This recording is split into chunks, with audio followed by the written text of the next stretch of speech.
में प्रकट कर लिया है, ऐसा ज्ञान नैवम तथा, वैसा कहीं नहीं है। किन किन में? हरि हरादिषु नायकेषु, हरिहर आदि नायकों में कुछ नहीं पाया जाता है। अब ये समझते हैं हरिहर क्या होता है? हाँ जी, ये नॉन जैन का है। नॉन जैन से लेना देना कुछ नहीं। हमें कोई किसी से चिड़चिड़ाहट थोड़ी भरी पड़ी है। ये बड़े बड़े नायक, बड़े बड़े देव कहलाने वाले, हरि माने कहलाते हैं विष्णु और हर माने कहलाते हैं शिव। ये नहीं बोलते हर हर महादेव, वो हर कहाँ से आया? समझ में आया? महादेव या शिव जी को बोलते हैं हर, और विष्णु को बोलते हैं हरि, और ब्रह्मा जी को तो ब्रह्मा ही कहते हैं। अब हरि हर आदिक किसी में भी, अब ये हरि हर कह करके और जितने भी कहलाते हो ना भगवान के नाम पे, अब ख्याल में आया ना? कोई भी हो वे, हमें क्या है, उनमें वो है सर्वज्ञता का सहज वीतरागी ज्ञान किसी में नहीं पाया जाता है। जितने ज्ञान का घर आपका अद्भुत केवल ज्ञानमयी जीवन है, वैसे ज्ञान की सामर्थ्य देखो सब ये रामलीला में भी देख रहे हैं, उत्तर पुराण में भी देख, उत्तर रामायण में और पूर्व रामायण दोनों में देखिए आए। गुरु कहते हैं हमें हमारी दिव्य दृष्टि में तुम्हारा सब कुछ जानने में आ रहा है। ये कपोल कल्पना। और किसी के बारे में कुछ कहने की जरूरत नहीं है। अपन किसी के विरोधी बनने के लिए माथा ना घुमाएं। ख्याल में आए? देखो, दूसरे का सब कुछ वही जान सकता है जिसने अपना सब कुछ मग्न होकर जानना सीख लिया है। अपन किसी के निंदक बनने के लिए अपना माथा कभी ना घुमावे, क्योंकि निंदक बनने वाला जीव कभी भी अकसाई नहीं हो सकता है। अवधि ज्ञान और मनोपर्य ज्ञान तो हमारे यहाँ भी कहा है। हाँ है ना, अवधि ज्ञान नहीं तो उस अवधि ज्ञान में वो जान सकते हैं, मनोपर्य ज्ञान में भी जान सकते हैं, योग्यताओं को जान पाने की ताकत है, परंतु उसकी लिमिट है। रिद्धियां तो प्रकट कर ही सकते हैं। रिद्धियां होती हैं, साधु पुरुषों को, मुनिराजों को होती हैं। उसमें भी जान लेते हैं कि तुम्हारा भविष्य क्या होने वाला है, मगर उस भविष्य की भी लिमिट है। ये कभी पढ़े हो अपन ने, तत्वार सूत्र जी में सब वर्णन आता है। तो अवधि ज्ञान के 6 भेद हैं।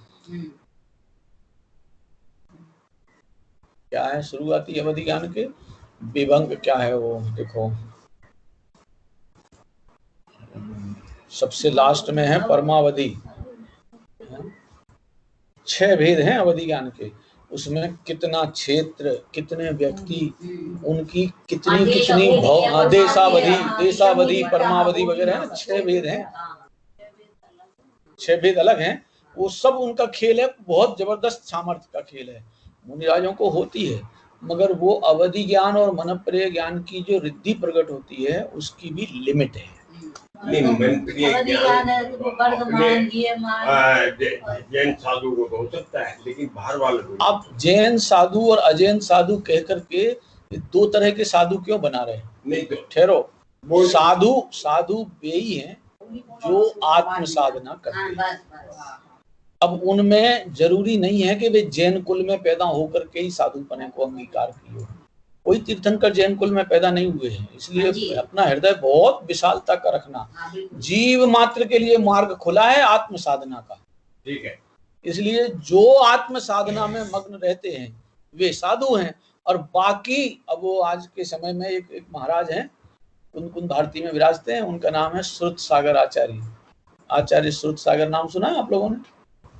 वो बहुत बढ़िया चुटकियां ले लेके बोलते हैं, बड़े जबरदस्त चुटकियां, चुटकी समझते हैं, चुटकुले दे दे करके बढ़िया ताना और बढ़िया से बढ़िया प्ररूपण कर देते हैं। वो ही खुद कहते हैं कि जो आत्म साधना करे वो साधु, और जिसको आत्म साधना नहीं करना आता है तो साधु का वेश ले रखा है, वो साधु नहीं है, स्वादु है। स्वादु समझते हैं? हाँ जी, स्वादु समझते हैं, चटोरा। अब समझना है, देसी शब्द चटोरा है। ये हमारे घर में कुछ व्यवस्था नहीं बन रही थी तो हमने कपड़े उतार के साधुपना ले लिया, तो बढ़िया दोनों हाथ नाक रगड़ के सोता सावा खाएंगे और बढ़िया से बढ़िया भोजन कराएंगे। वो स्वादुपने की जीवन पद्धति। और अकेला भोजन का ही स्वाद नहीं होता है, बहुत तरह के स्वाद होते हैं।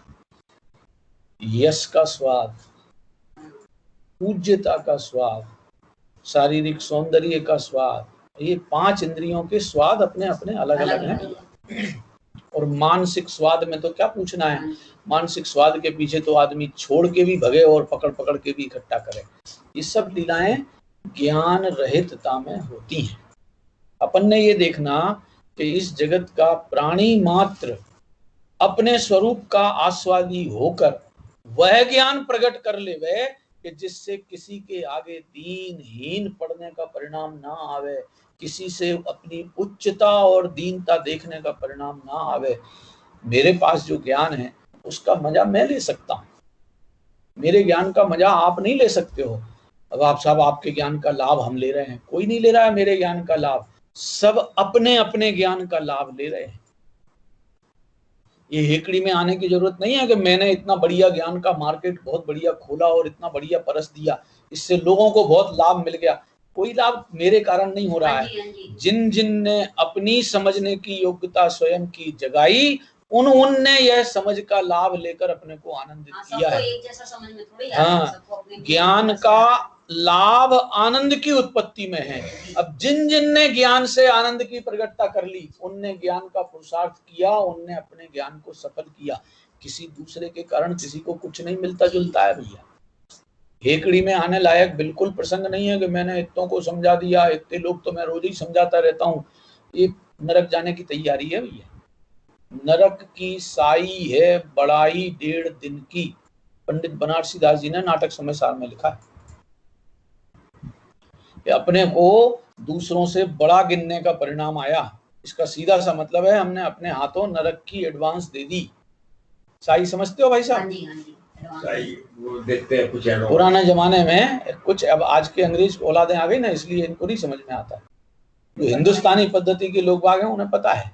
पहले जमाने में बच्चे की शादी वादी का प्रसंग आवे तो घोड़ा थोड़ी खरीद के लाएंगे हर जगह, हर एक बच्चे की शादी के लिए घोड़ा थोड़ी खरीदा जाएगा। तो जिनके यहाँ घोड़े पल रहे हैं, जो घोड़े चलाते पालते रहते हैं, उनके पास जाकर के कहते थे, ले भैया हमारे बेटे की शादी इस तारीख को है, इतने बजे तेरे को वहां आ जाइयो।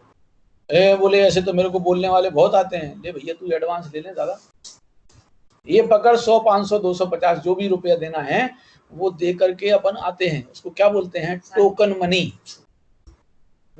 अंग्रेजी में बोलो टोकन मनी, एडवांस बुकिंग, और हिंदी में देसी भाषा में बोले तो साई है। तो अभी क्या है, जगत मेरा सम्मान करे, मैं लोगों की नजर में बड़ा बनूं, ऐसी जो अभिलाषा है, इस अभिलाषा से हमने स्वयं अपने लिए नरक की एडवांस बुकिंग दे दी है। समझ में आ रही जी? साहब सम्मान चाहे ना, सम्मान की तो अभिलाषा होती है तो नरक जाने की बुकिंग दे दी जाती है। और क्या है, मान महाविश्वरूप 10 लक्षण की पूजा में है, मार्दव धर्म में, मान महाविश्वरूप करहि ऊंच गति जगत में। ऊंच गति है कि नीच गति है? अब नीच गति का मतलब क्या है? नार की कहलाओगे, और क्या है? ये मान कसाय का इतना भयंकर खेल है भैया। अपन सब कुछ छोड़ने को तैयार हो जाते हैं, मान छोड़ने को, ईगो छोड़ना अपने बस की नहीं। ये अगर मनुष्य ईगो छोड़ दे, श्रीमद राजचंद जी ने लिखा है, आ मनुष्य भव मां अगर मान नहीं होत तो अहिज मोक्ष होत। मान नहीं होता तो यही मोक्ष होता। ज्ञान और मान का परस्पर विरोध है। कुछ तो थोड़ा सा सम्मान होना चाहिए, कुछ तो थोड़ा सा सम्मान होना चाहिए। ये ज्ञान नहीं बोलता है, ये मान बोलता है। ज्ञान तो भाई सब जीव आनंद का लाभ लेवे ना, अपने को समझें, अपने आप को समझकर अपना आनंद का लाभ लेवें। ऐसी अंतः हृदय की सरलता समझने लायक है। इस प्रसंग में गौतम बुद्ध का प्रकरण आता है। गौतम बुद्ध एक वृक्ष के नीचे बैठे थे, जब उनको बोधि प्राप्त नहीं हुई थी तब की बात है। अब वो जो उनके हम बोधि प्राप्त बोलते हैं ना, बोधि माने उनके यहाँ केवल ज्ञान माना है उनको। तो जब उनको बोधि प्राप्त नहीं हुई थी उससे पहले वो ध्यान अवस्था में पेड़ के नीचे बैठे थे, और वो पेड़ था इमली का। और इमली उस समय पेड़ पे बहुत पक रही थी, समझ ना, फल पक रहा था। इमली होती ना वो खट्टे चटोरों के लिए होता ना एक फल, तो वो इमली पक रही थी बहुत बढ़िया। हर डाली पे सैकड़ों सैकड़ों इमलियां लच्छे के लच्छे लगे थे। अब बच्चों को जब वहां पहुंचे तो जैसे आम के पेड़ पे आम लगा हो तो मोर आसपास में देख के ही खिलखिलाने लग जाती है, गुनगुनाने लग जाती है, गाने लग जाती है। ऐसे ही बच्चों को भी जब इमली दिखाई देती है तो सबके मुंह में पानी आ जाता है। क्या है ना कहावत के, इमली देखी मुंह में पानी आया। मुंह में पानी आया। नाम सुनते ही, देखने की तो छोड़ो, नाम सुनते ही गले मुंह में पानी आ जाता है। तो इमली के पेड़ में लगी थी इमलियां खूब जबरदस्त, और वहीं बैठे थे ये महोदय, क्या नाम, गौतम बुद्ध। बच्चे आए तो उन्हें तो इमली चाहिए, क्या करें, तो उन्हें पत्थर फेंके। अब वो पत्थर फेंके, अब हर एक के निशाने पे लग जाए वो तो पक्का नहीं है ना। तो एक बच्चे ने पत्थर फेंका और वो पत्थर इमली के पेड़ में और इमली में तो नहीं लगा, वो लौट के वापस गौतम बुद्ध के माथे में जाके लगा। अब जैसे ही गौतम बुद्ध के माथे में लगा खून निकल आया, माथे में पत्थर गिरे तो फटा, खूना खान हो गए। खूना खान निकला तो वे गौतम बुद्ध खड़े हो गए। वे खड़े हुए और इधर बच्चों की सिट्टी पिट्टी गुम। ये भगवान, हमारी इमली के चक्कर में इनका माथा फूट गया, अब ये पता नहीं क्या करेंगे। और गुरुजी हैं तो गुरुजी के नाम पे तो डर भी बहुत लगता है, पता नहीं क्या दंड दे देंगे, क्या श्राप दे देंगे, क्योंकि दूसरे लोगों में तो श्राप ब्राप की भी परंपरा बहुत चलती है ना, तो पता नहीं क्या होगा क्या नहीं होगा, भगे भगे भगे फिरे। गौतम बुद्ध खड़े होके बोले, बालकों भागने की जरूरत नहीं है, आओ जरा। तो पहले तो दूर रहे, डर तो लगे ही ना। नहीं नहीं कोई तकलीफ नहीं बेटा, मुझे कुछ रहस्य बताना है। आज मुझे लगा कि मैं इस पेड़ से भी गया बीता हूं। गौतम बुद्ध बच्चों से कह रहे, आज मुझे लगा कि मैं इस पेड़ से भी गया बीता हूं। अरे पेड़ को बच्चे लोग पत्थर मारते हैं, वो पत्थर खाकर लोगों को इमली जैसे मीठे मीठे फल देते हैं, और मैं इस पेड़ से भी गया बीता हुआ कि मेरे पत्थर लगा तो आप लोग मेरे पास आने की जगह दूर भग रहे हो। इसका मतलब कि मेरा जीवन बेकार है, पेड़ से भी गया बीता जीवन है। ये गौतम बुद्ध के प्रकरण, मैंने जब ये नेट की परीक्षा दी थी ना, नेट की परीक्षा में वो जैन दर्शन, बौद्ध दर्शन और गांधी दर्शन, इन तीनों का एक सब्जेक्ट है। बौद्ध दर्शन, जैन दर्शन और गांधी दर्शन, शांति प्रतिष्ठान, ऐसे 4 कॉलम है। वो पूरा का पूरा कोर्स उतना है। तो उस बौद्ध दर्शन की जब किताबें पढ़ी तो उसमें बौद्ध की जीवन लीला में ऐसा प्रसंग आया। मतलब क्या निकालना है कि ज्ञानी जन ये देखते हैं कि बताओ, पत्थर मारा और पेड़ ने मीठा फल दिया, और पत्थर मुझे लगा और मेरे नाम से आपको डर पैदा हुआ, तो मुझसे अच्छा तो ये पेड़ है, कम से कम मीठा फल तो देता है, मेरे नाम से तो डर निकल के आ रहा है। ये ज्ञानमयी जीवन अपने आप में अलग ही तरह का होता है। यहाँ न किसी से डरने का प्रसंग है, न किसी परिस्थिति को बदलने का प्रसंग है, न किसी परिस्थिति को अपने अनुसार ढालने का प्रसंग है। जैसी परिस्थिति आई उस परिस्थिति में अपने को सहजानंदी देखना, ये ज्ञानी जीवों का जीवन होता है। ज्ञानम यथा त्वयि विभाति कृतावकाशम। हे प्रभु, आपके अंतस में जो ज्ञान है वो अद्भुत चमचमा रहा है। ज्ञानम यथा त्वयि, जैसा ज्ञान आप में विभाति माने चमचमा रहा है, वो आप में ही पसरा है, आप में ही रहता है। कृतावकाशम, आप में ही घर किए बैठा है। नैवम तथा, वैसा और किसी में नहीं है। कि वो और कौन, कि हरिहरादिक नायकेषु, हरिहर आदि नायकों में माने देवताओं में, और जिन जिनको जो भी आप नाम देते हो उनमें वो ज्ञान नहीं पाया जाता।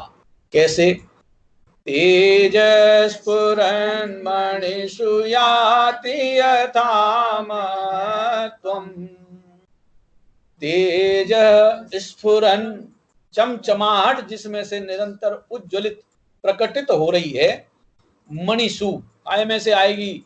जो आभा आती है, मणियों की जो आभा में जो चमचमाहट, यथा महत्वम, जैसा महत्वपूर्ण चमचमाहट या चकचकाहट मणियों की आती है, नैवम तू कांच सकले, वो कांच के टुकड़े में से वैसी तो नहीं आ सकती है। किरणाकुले भी, भले उनकी भी किरणें निकलती हैं, कांच के टुकड़े में भी कुछ किरणें निकलती हैं, परंतु मणि के टुकड़े में से जो किरणें निकलती हैं, उन किरणों की बराबरी ये कांच के टुकड़े तो नहीं कर सकते ना।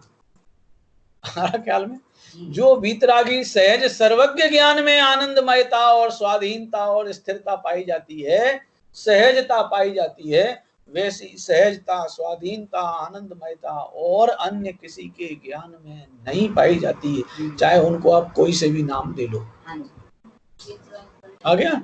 वीतरागी सर्वज्ञता का जो ज्ञान है वो अपने आप में अद्भुत ज्ञान है। क्यों?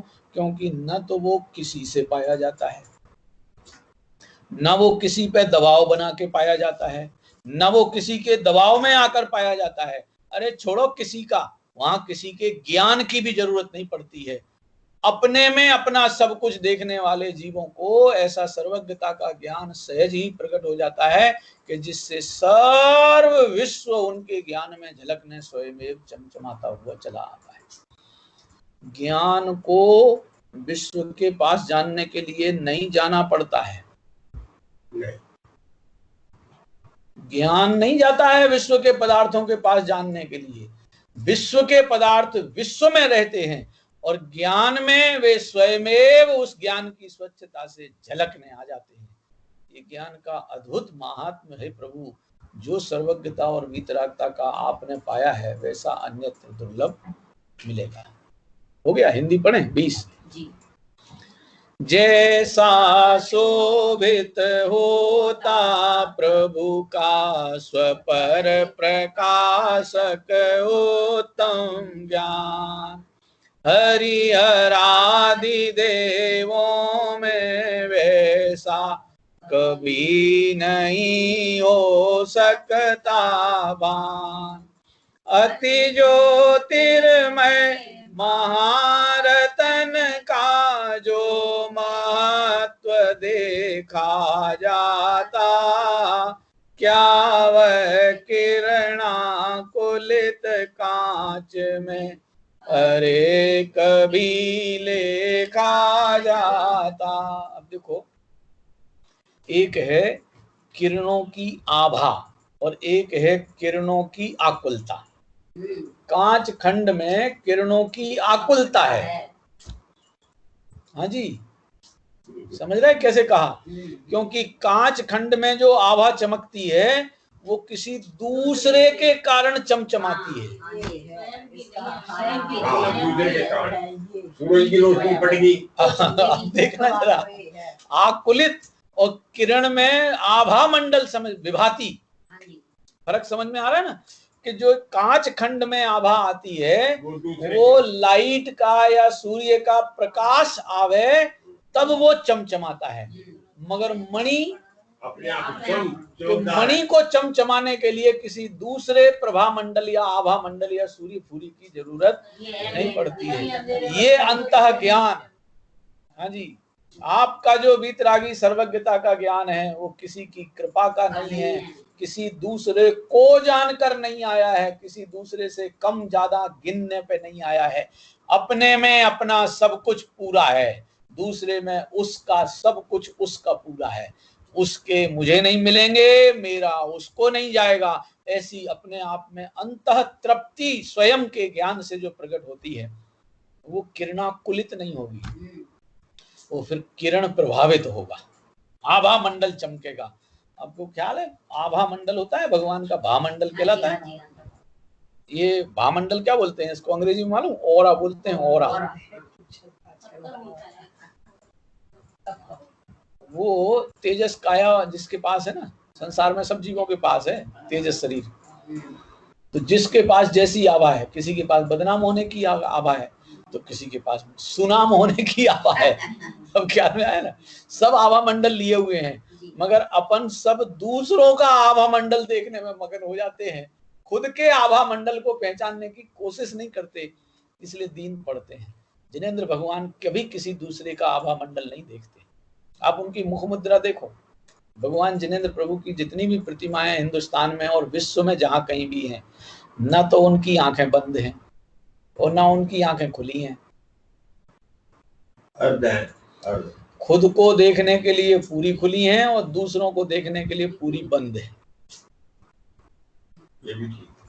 हाँ जी, खुद को देखने के लिए पूरी खुली हैं और दूसरों को देखने के लिए पूरी बंद हैं।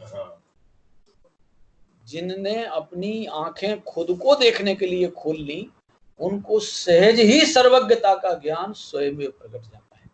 ये है मजेदार ये खेल। अब ख्याल में आया? अगला पढ़ें ये दोबारा इसी छंद को पढ़ें, अभी तो है टाइम, अभी तो 6 मिनट रह गए, 2 ही छंद हो पाए, अभी और मजेदार एक और। अब भगवान जिनेंद्र की भी ताना तूनी करके स्तुति करेंगे। बड़े मजेदार छंद हैं। देखो, जिसको बोलते हैं, एक हिंदी साहित्य में नाम सुना हो आपने, ब्याज स्तुति अलंकार, उसका एक दूसरा नाम है वक्रोक्ति अलंकार। हाँ जी दीदी, आपने सुना? साहित्य में आते हैं, जो अलंकार शास्त्र पढ़ा जाएगा ना, जो अलंकार साहित्य में एमए करेगा उसको इन नामों का पता चलेगा। अलंकार शास्त्र, हिंदी साहित्य में अलंकार शास्त्र में जो एमए करेगा उसको पता चलेगा कि इन नामों में क्या क्या है। एक नाम है ब्याज स्तुति और उसी का दूसरा नाम है वक्रोक्ति। वक्रोक्ति माने टेढ़ी टेढ़ी बोल बोल करके प्रशंसा करना। अभी देखो ये जो स्तुति है ना, ये ऐसी स्तुति है, ऐसा लगेगा कि तुम स्तुति तो दूसरों की गा रहे हो। ये जो छंद पढ़ रहा है ना 21वां, मैं पढ़ के सुनाता हूँ, फिर बाद में मजा आएगा, बड़ा मजा आता है। देखो, जिनने इनके अर्थ पकड़ लिए ना, वो एक एक लाइन में मजे लेता है, आनंद लेता है। देखो कैसे। मन्येवरं हरिहरादेव द्रष्टा द्रष्टेषु येषु हृदयं त्वयि तोषमेति किं वीक्षितेन भवता भुवि येन नान्य कश्चिन्मनो हरति नाथ भवान्तरेऽपि। रिपीट। मन्येवरं हरिहरादय एव द्रष्टा द्रष्टेषु येषु हृदयं त्वयि तोषमेति किं वीक्षितेन भवता भुवि येन नान्य कश्चिन्मनो हरति नाथ भवान्तरेऽपि। मन्ये वरम, हे भगवान मैं अच्छा मानता हूं। वरम माने श्रेष्ठ। क्या अच्छा मानता हूं? हरिहरादय एव दृष्टा, हरिहर आदि को ही देखना बहुत अच्छा मानता हूं। अभी पहले वाले में उतार के आए थे और अब कह रहे हे प्रभु, ये समझ रहे, ब्याज स्तुति लगेगा ऐसे कि तुम निंदा कर रहे और होगी प्रशंसा। इसका नाम है ब्याज स्तुति, वक्रोक्ति, टेढ़ी बोल बोल करके प्रशंसा करना। भगवान जिनेंद्र प्रभु आदिनाथ, हमें ऐसा लगता है कि हमने हरिहर आदि को देखकर बहुत बढ़िया काम किया। क्यों? हरिहर आदि को देखना बहुत श्रेष्ठ मानता हूं मैं। क्यों? क्योंकि दृष्टेषु येषु हृदयं त्वयि तोषमेति, क्योंकि उनको देख लेने के बाद उनमें तो संतोष नहीं मिला, उनके यहाँ से बाहर निकलकर आपके पास आने तक का रास्ता तो खुला मिला।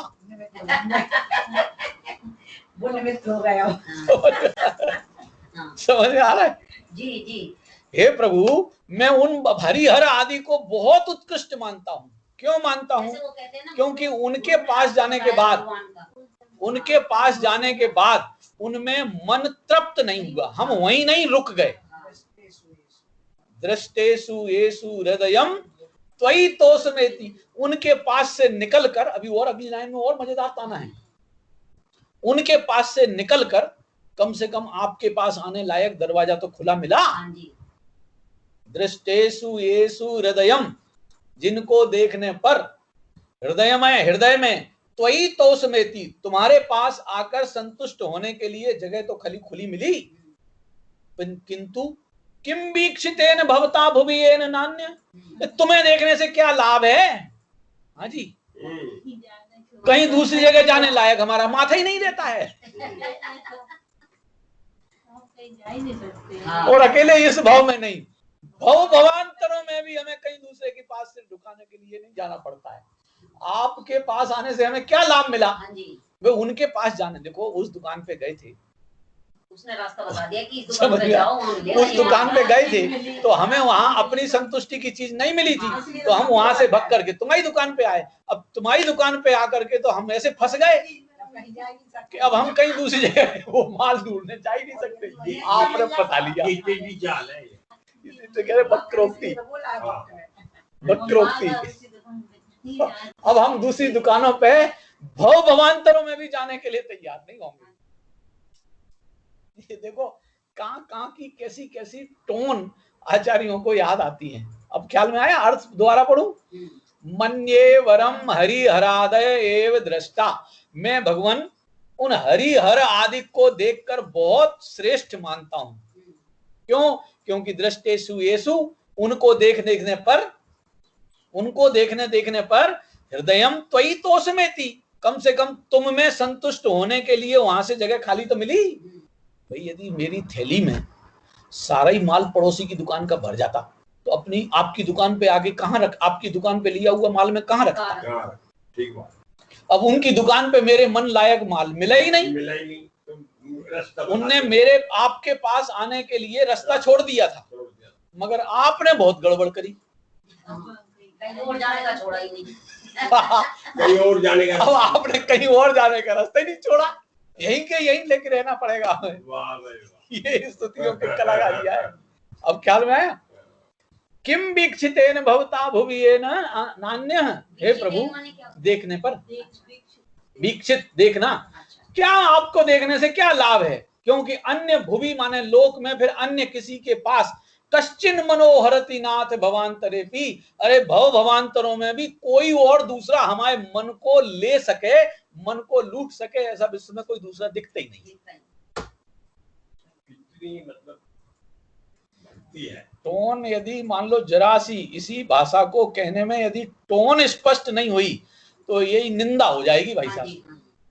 हम निंदा नहीं कर रहे, निंदा जनक स्तुति कर रहे, माने जिससे हम सब समझ में आ गए, अरे हरिहर आदि देवों के पास जाने पर भी हमारा मन तृप्त नहीं हुआ था, आपके पास आए तो ऐसी तृप्ति मिली कि अन्यत्र कहीं जाने के लिए हमारा मन ही नहीं खड़ा होता है। इसलिए हे प्रभु, हम तो अपना बहुत बड़े भाग्यशाली बन गए कि हमको आपके पास आने का मौका तो मिला। अब ख्याल में है, कुंदाचार्य देव भी ऐसी बहुत बड़ी गजब की ऐसी स्तुतियां, उनको भी कम स्तुतिबाज नहीं थे कुंदाचार्य भी। अच्छा। हाँ, 10 भक्तियां लिखी हैं उन्होंने। कुंदाचार्य देव ने प्राकृत में 10 भक्तियां लिखी हैं। ये मुनिराजों की जो चर्या होती है ना डेली रूटीन में, उसमें ये अपन पढ़ते हैं, कभी सुनी हो, सिद्ध चक्र विधान में पढ़ते हैं, अरिहंता अशरीरा, ये गाथाएं हैं, और फिर उसमें पढ़ते हैं इच्छामि भंते काओ सग्गो को तस्सालोचयो। अब ये क्या है, ये प्रतिक्रमण की परंपरा श्वेतांबरों में बहुत ज्यादा प्रचलित है, तो उनके तो बच्चों को वो रटा दी जाती है लाइनें, वो कुंदाचार्य की रचना है। अब वो क्या करें, हम अपने वैभव को देखते नहीं हैं, और दूसरा यदि कोई हमारे वैभव से कुछ लाभ ले लेवे तो हम उनके आलोचक बन जाते हैं। तो निंदक बनने की जरूरत नहीं है। वैसे तो आलोचना जो है ना, आलोचना माने निंदा नहीं होता है, आलोचन, अपना आलोचन, लोचना माने देखना, आ माने सब ओर से, समग्रतया अपने को देखना, इसका नाम है आलोचना। अब हमने वो शब्द का प्रयोग ही खोटे अर्थों में डाल लिया। आलोचना का अर्थ माने निंदा हो गए, ये बिल्कुल गलत अर्थ प्रस्तुति है। आलोचना, लोचना माने देखना, और आ माने सब ओर से देखना। सर्वांगीण अवलोकन का नाम है आलोचना। आ गया? दोबारा हिंदी पढ़, संस्कृत पढ़ूं, अपने आप अर्थ आ जाएगा। मन्येवरं हरिहरादेव द्रष्टा दृष्टेषु येषु हृदयं त्वयि तोषमेति किं वीक्षितेन भवता भुवि येन नान्य कश्चिन्मनोहरति नाथ भवान्तरेऽपि। हिंदी। हरिहरादि देवों का ही मैं मानूं उत्तम अवलोकन, क्योंकि इन्हें देखने भर से तुझसे तोषित होता मन है। परंतु क्या तुम्हें देखने से स्वामिन मुझको लाभ जन्म जन्म में लुभा न पाते कोई है मेरा अमिताभ। अमिताभ, हाँ जी, अमिताभ क्या मतलब होता है? अमित आभा। बच्चन मत देखने लग जाना, नहीं तो कोई लंबू जी को देखने लग जाए। अमित आभा वाला जीव उसको कहते हैं अमिताभ। अमित होता है जिसकी कोई लिमिट नहीं है। अनंत आभा वाला जीव उसको कहते हैं अमिताभ। मेरी इस आपके प्रति भक्ति की जो समर्पितता है, इस मेरी समर्पितता को इस विश्व में जन्म जन्मांतरों में भी कोई दूसरा लूट नहीं पाएगा। ऐसी आभा मेरे अंतः चित्त में आपकी शरण में आने से प्रकट हो गई है। 21वां श्लोक हुआ, 22वां पर कल शाम को करेंगे। सहजानंदी शुद्ध स्वरूपी अविनाशी हूँ आत्मस्वरूप। सहजानंदी शुद्ध स्वरूपी अविनाशी हूँ आत्मस्वरूप। सहजानंदी शुद्ध स्वरूपी अविनाशी हूँ आत्मस्वरूप। जावाणी के ज्ञान से सूझे लोकालो, सोवाणी मस्तक नमो सदा देत हूँ।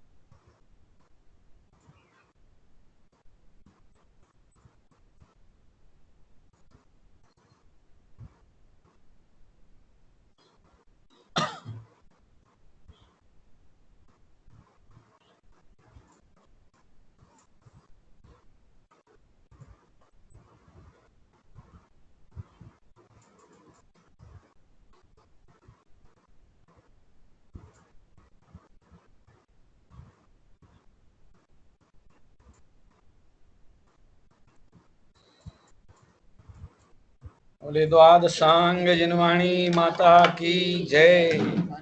परम दिगंबर जैन धर्म की जय। 24 तीर्थंकर भगवान की जय। सभी को जय जिनेन्द्र। और साक्षात चैनल क्यों गया?